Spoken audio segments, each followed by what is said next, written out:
के समय में हम लोग बड़े दुखी होते हैं, बड़े परेशान रहते हैं। क्यों परेशान रहते हैं? क्या कारण है? क्योंकि भक्ति का मार्ग हम आप भूल गए हैं। हम आप भटक चुके हैं उस भक्ति से। क्योंकि भक्ति की कितने प्रकार की भक्तियां होती हैं, वो मैं आज आपको बताऊंगा। भक्ति करने से हमें क्या फल मिलता है? क्योंकि कहा है, जितासनो जित श्वासो जित संगो जितेंद्रिया। सबसे पहले हमें जितासनो, अपने आसन को जीतो। जितासनो जित श्वासो, अपनी श्वासों पर काबू करना है? अपनी श्वासों को जीतना है।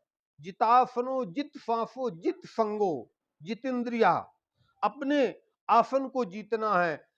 और अपने इंद्रियों को जीतना है। इनको अपने वशीभूत करके फिर हमें भक्ति का मार्ग चुनना है।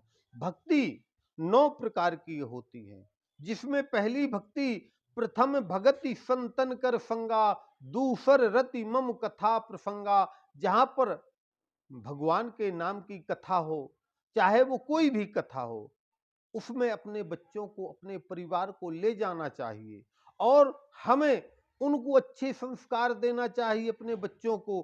क्योंकि सबसे प्रथम घर हमारा स्वर्ग कैसे बनता है? अपने परिवार से, अपनी पत्नी से, अपने बच्चों के द्वारा। यदि हमारे ये सब कुछ ठीक है तो हमारा घर भी स्वर्ग बन जाएगा। और जब इन्हीं में कोई परेशानियां हैं, इनका मन नहीं लगता है, जैसे कि आपने देखा है कि अपने अपने घरों में लोग बाग भगवान के भजन के लिए, भगवान की भक्ति के लिए वो 10 मिनट भी नहीं निकाल पाता है और मोबाइलों में, टीवियों के सामने बैठ करके 24-24 घंटे वो अपना टाइम निकाल देता है और भगवान की भक्ति करना भूल रहा है। जब हमारा जन्म होता है, जब हमें भगवान ने इतना सुंदर शरीर दिया, क्यों? जब हम माँ के गर्भ में होते हैं, जब हम 9 माह माँ के गर्भ में होते हैं, तो बताइए वहां हम कैसे बचते हैं? कौन बचाता है हमें? भगवान विष्णु ही हमारा पालन करते हैं। कहा है, विश्व भरणे पोषण कर जोई, ताकर नामो भरत यश होई। जो विश्व का पालन करने वाले हैं, ये गुरु वशिष्ठ जी ने बोला था जिस समय उनका नामकरण हुआ था। बच्चों के दशरथ जी ने जब नामकरण करवाए थे, तब उन्होंने बोला कि जो विश्व का पालन करने वाले भगवान विष्णु का अवतार होगा, वो भरत जी का होगा। और वही विश्व का पालन करते हैं, वही हमारे सारे संसार का। बताइए, उस मल मूत्र में बच्चा कैसे जीवित रह सकता है?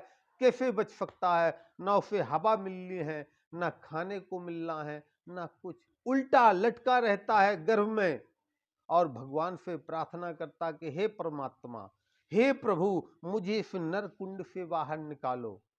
मैं आपकी भक्ति को कभी नहीं भूलूंगा, आपको कभी नहीं भूलूंगा। मैं आपका 24 घंटे दिन रात भजन करूंगा और मुझे इस नरकुंड से बाहर निकालो। लेकिन वो मनुष्य जब इस पृथ्वी पर आता है तो सब कुछ भूल जाता है। क्यों? क्या कारण? क्योंकि यही एक कलयुग का प्रभाव है।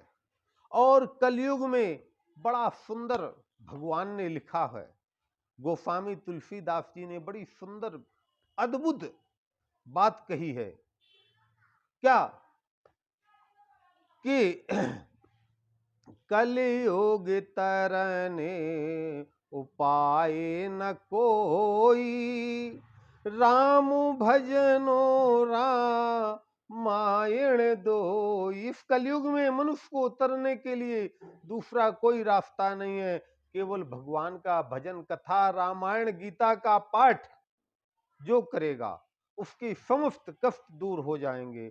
और एक और बड़ी अच्छी बात है, क्या? कलयुग सम नहीं आन युग। ये कलयुग लोग बाग कहते बहुत बुरा है, कलयुग है, कलयुग है, लेकिन कलयुग के समान कोई सुंदर युग नहीं। कलयुग सम नहीं आन युग, जो नर कर विश्वास, और भजिए राम गुण गण बिमले, भव बिन तरह प्रयास। भगवान की भक्ति करने से तुरंत ही आदमी वैकुंठ की प्राप्ति कर लेता है।